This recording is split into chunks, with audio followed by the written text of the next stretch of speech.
Allah's rights upon us that we worship Him alone in all our worship, rely on Him alone in all our reliance, and depend on Him alone.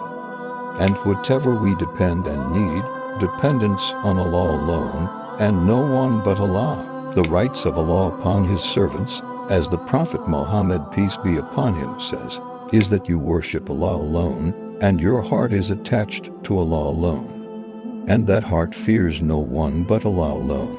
And then he says, and the rights of the servants of Allah upon Allah, after knowing the rights of Allah upon His servants, that they worship Allah alone, and not associate any partners with Allah. The Prophet Muhammad, peace be upon him, then said, and the rights of the servants of Allah upon Allah, if they worship Him alone and they did not assert any partners with Allah, is that Allah does not punish them. What does He say?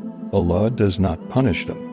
It's not your right upon Allah that if you worship Him, He gives you paradise.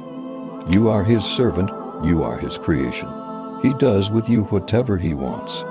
He belongs to Allah, you do not belong to yourself. And everything around you that you think belongs to you, everything belongs to Allah because He's the Creator, you are the creation.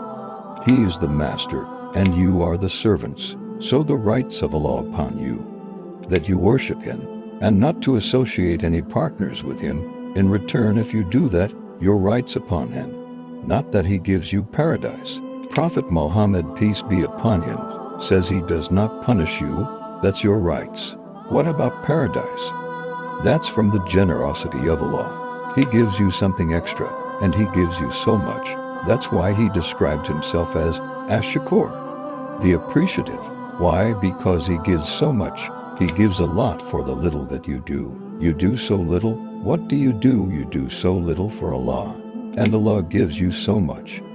You worship Allah in this dunya, you pray to Him 5 times a day, and you keep away from the haram. So He gives you an eternal place in paradise, where no eyes had seen, no ears had heard of, and no mind or heart can even think of. So what's your rights upon Allah, that if you worship Him, and not associate partners with Him, He does not punish you?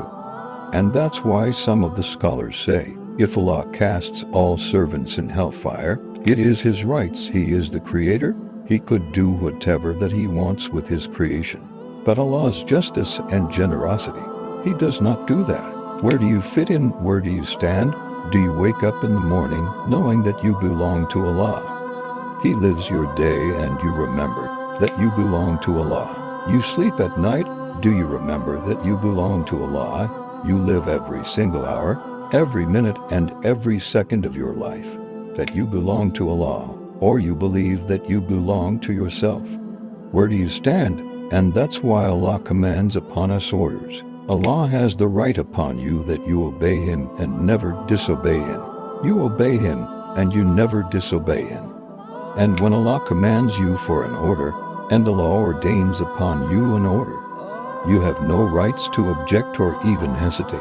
Allah says clearly in the Quran that no male believer or female believer, when Allah ordains a matter, that they have the rights to object or even have the right to say, we wanted this or I want it that way. If you like today's video, then subscribe to our channel. Thanks for reading.